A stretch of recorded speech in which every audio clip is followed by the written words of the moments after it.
Hello, and welcome to another episode of Movie Night. I'm your host, Alexander Zapeta, and here with me is my frequent collaborator and editor, Erin McInerney. Erin, how are you doing?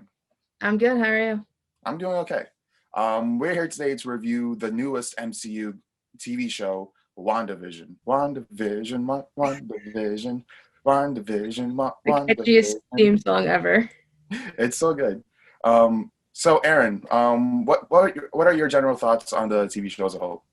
I really liked it. I thought it was something new for Marvel itself. I know it had the Netflix shows, but they weren't really affiliated. So for Marvel to do this, something big with their main characters was amazing. Or two of their main characters. Yeah, I agree. I think this is something that's very unique for Marvel. For the most part, they really haven't done anything like this. This is something that's very outside of the wheelhouse, doing the whole sitcom formula. And I really enjoyed that. They got a lot of really good jokes out of there, and they used it in a really interesting way in order to explore the characters of Wanda and Vision, which I think are pretty interesting. Yeah, I thought it was really cool how they used the sitcom setting to explore their minds, not even like, because it was mostly happening inside. It was happening in real life, but also within Wanda's mind. So it was Yeah, pretty. that's the interesting thing about the show. So Wanda is the main protagonist of the show, and you can say that throughout the MCU, she's the one that has the most grief and trauma. She's lost her brother, then she's gone on to be to take the blame for the deaths of innocent civilians in Civil War, and then in Infinity War, she loses Vision.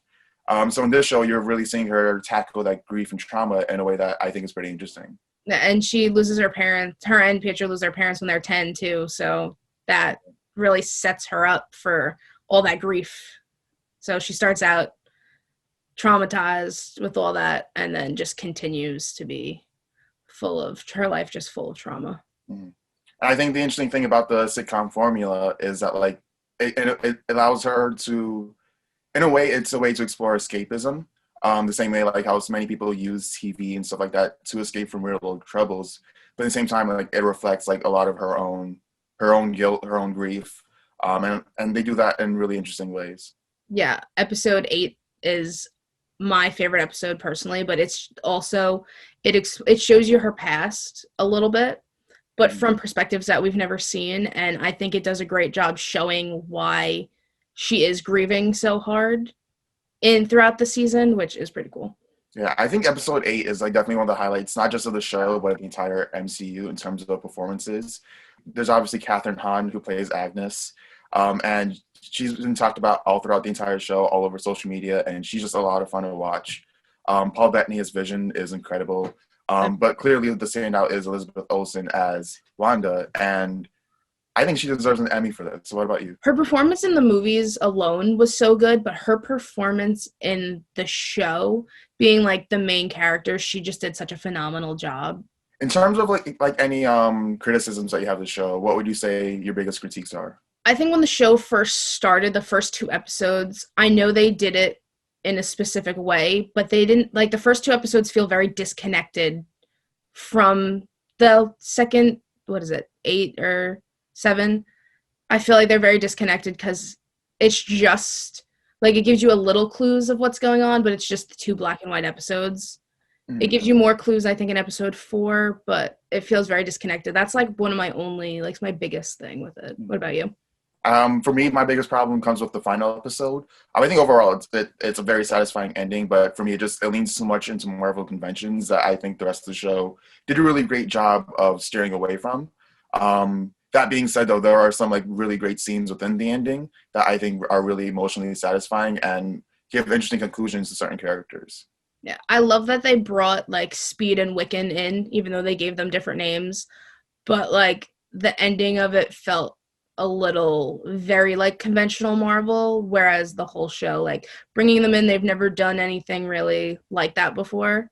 So So this is the first Marvel outing since 2020. This is the beginning of Phase 4 for the MCU.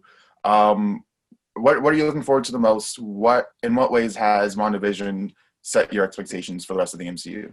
yeah, I didn't know how to feel about the Marvel shows. Like I knew they were coming out with a bunch of movies. It got me so excited. Like the first 4 episodes, I was a little like, I'm a little skeptical of how this will go for the rest of the shows because 2 more shows are coming out this year.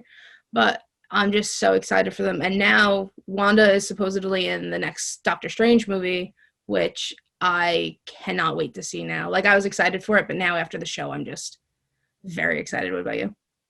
Yeah, for me, like I was getting a little tired of the Marvel stuff, but then this show kind of reinvigorated my excitement for the MCU because I'm seeing them go in new, interesting directions. I'm seeing Yeah, it them was embrace different. the I'm seeing them embrace the weirder aspects of comic books, which I really love. So I'm definitely looking forward to Falcon and Winter Soldier. I'm looking forward to Loki. Surprisingly, like I saw the trailer for that, I'm like, wow, this kind of looks kind of fun.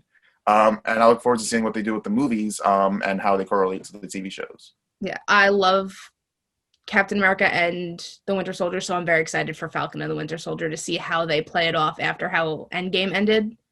Mhm. So I'm excited Same. for that. So this has been our review of WandaVision.